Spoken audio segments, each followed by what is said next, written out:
नमस्कार साधकों, स्वागत है आपका हठ योग में। आज का विषय है आत्मज्ञान प्राप्त करने का सरल उपाय हठ योग। तो चलिए शुरू करते हैं। यहाँ पर कवि बता रहे हैं रस यानी कि रम करुणामय श्री श्री सद्गुरु जी महाराज की असीम कृपा से सुसज्जित होकर आत्मस्वरूप में अपने परम प्रिय सुधी कल्याण के प्रेमी यानी कि साधकों को परम कल्याण के मार्ग पर चलने की विधियाँ बतलाने के लिए तैयार हुआ हूँ। यहाँ पर कवि बता रहे हैं वह आत्मज्ञान के लिए तैयार हुए हैं। यद्यपि कवि जानते हैं कि यह विशेष या विषय गूढ़ शास्त्र तत्व, भाव तत्व और साधन तत्व से पूर्ण होना भावनात्मक यानी कि होना चाहिए। तथापि मालूम नहीं अंतरात्मा ने किसकी प्रेरणा से अनुप्राणित होकर इस कवि सदृश मूड और गंवार से लेखनीय उठाई है। यहाँ पर कवि खुद के बारे में बता रहे हैं, यदि इस संबंध में कोई भूल चूक हो तथा भाषा संबंधी दोष हो तो जो साधकगण हैं उन्हें माफ़ करे, क्योंकि यहाँ वेद शास्त्र बतलाया जा रहा है और कवि विश्वास करते हैं कि वे स्वयं उनकी बातों की सत्यता का अनुभव करते हुए परमानंद अवस्था प्राप्त करेंगे। यानी कि जो कवि बतलाने वाले हैं आत्मज्ञान की प्राप्ति के बारे में योग से, तो उसको ध्यान से सुनिए। हाँ, विषय से हट के आने पर पूर्व जीवन काल हाल लिखने के लिए मैं विशेष हो गया हूँ।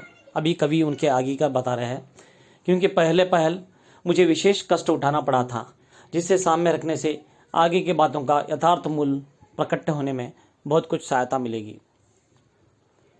बचपन में ही योग साधन की धुन मेरे सिर पर यानी कि कवि के सिर पर सवार हो गई थी। तब से मैं जिस किसी साधु संत को देखता, भले बुरे का कोई विचार ना कर उसी के चरणों में सिर झुका कर देता और साधन तत्व प्राप्त करने के लिए अपनी विशेष उत्कंठा प्रकट करता।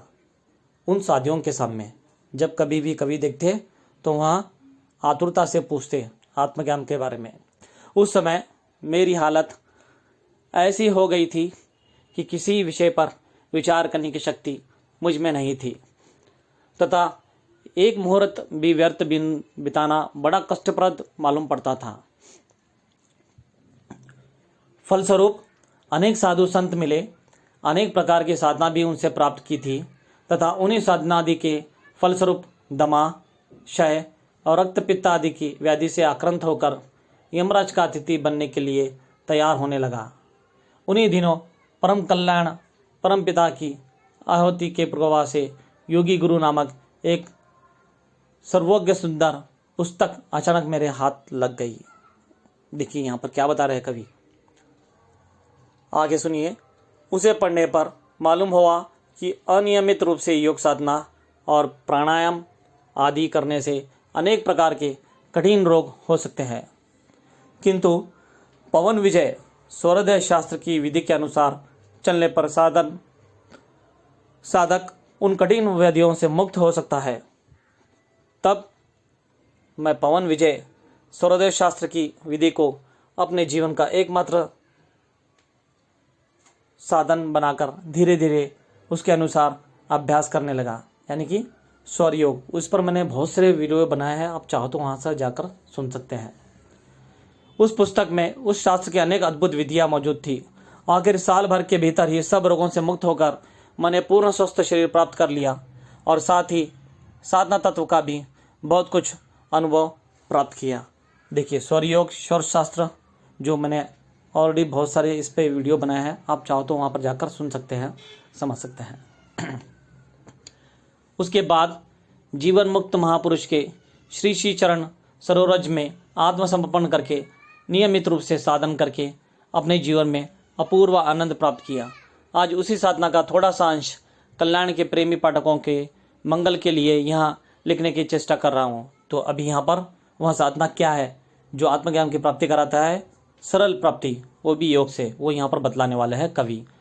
योग अनेक प्रकार के होते हैं, जैसे राजयोग, कर्मयोग, हठ योग, लय योग, सांख्य योग, क्रिया योग, ज्ञान योग, भक्ति योग, ध्यान योग, विज्ञान योग, ब्रह्म योग, विवेक योग, विभूति योग, प्रकृति पुरुष योग, मंत्र योग, पुरुषोत्तम योग, अनेक प्रकार के योग बताए गए हैं, जैसे कि मोक्ष योग, राजाधिराज योग इत्यादि इत्यादि।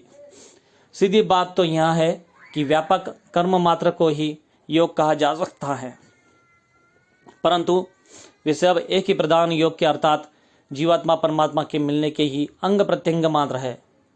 योगी याज्ञवल्क्य जी ने भी इसे ही योग कहा है, जैसे संयोगो योग इत्युक्तो जीवात्मा परमात्मा नोह, अर्थात जीवात्मा परमात्मा का मेल ही योग है। अनेक प्रकार के योगों के नाम सुने जाते हैं, तो भी वास्तव में योग एक ही प्रकार का होता है, दो या अधिक प्रकार का नहीं। देखिए, ध्यान से समझे, योग का अर्थ है दो का जुड़ना, यानी कि आत्मा का परमात्मा से जुड़ना, यह है योग।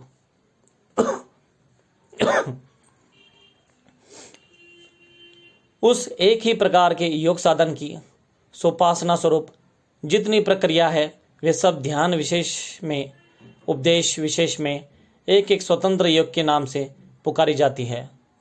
तथापि जीवात्मा और परमात्मा का संयोग साधना ही योग का प्रकृत उद्देश्य है। सब साधनाओं का मूल अर्थात सर्वोत्कृष्ट साधना योग ही है। शास्त्रों में भी लिखा है कि वेदव्यास पुत्र श्री सुखदेव जी ने भी यही बताया है। तो ये यहाँ पर अभी साधना कैसे करना है कि जिससे आत्मज्ञान की प्राप्ति हो, वो कौन सा योग है, अगले वीडियो भाग में हम आपको बताने वाले हैं। पसंद आया तो लाइक करना, शेयर करना। बस स्वस्थ रहिए। धन्यवाद।